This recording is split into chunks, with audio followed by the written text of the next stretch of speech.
班嘅黃希晴，我係5B 班嘅梁靜柔。我係5A 班嘅岑慶。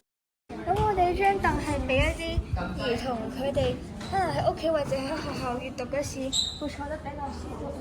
我哋一開始就用咗一啲紙皮去整咗張比較真實嘅凳，我哋就將佢變成2人座位啦，因為可以同其他同學一齊讀書，會更加開心。我哋就諗住我哋嗰張凳嘅質地係好似棉花嗰種感覺，唔會太硬都唔會太腍。咁我哋呢個設計係用咗食人花嘅主題，佢旁邊仲可以擺一啲嘅圖書同埋可能一啲嘅文具。咁我見你有啲用手畫嘅草圖係嘛？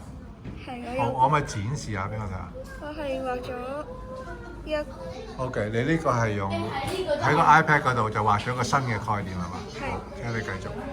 咁我自己畫呢個草圖係用咗一朵花去做主題啦。佢旁邊仲有2朵細花，佢係一個擺放一啲物品嘅位置。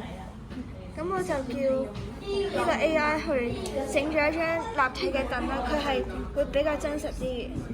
但係一開始你都唔係好滿意喎，係。所以一路就修改啦。你修改方法係咩？係俾一啲指令佢？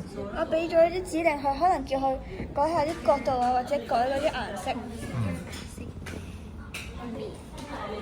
咁我下面都有諗過另外一個嘅，都係一個食人花主題啦。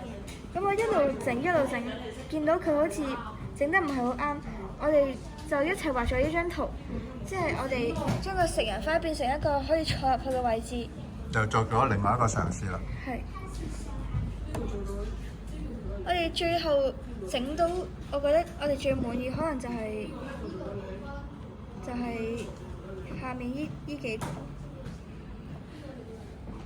OK， 好似個太空艙咁樣，好舒服啦。咁但係啲書架咧？下面我哋呢啲位都可以擺書。哦耶，OK，有啲細節喺度嘅。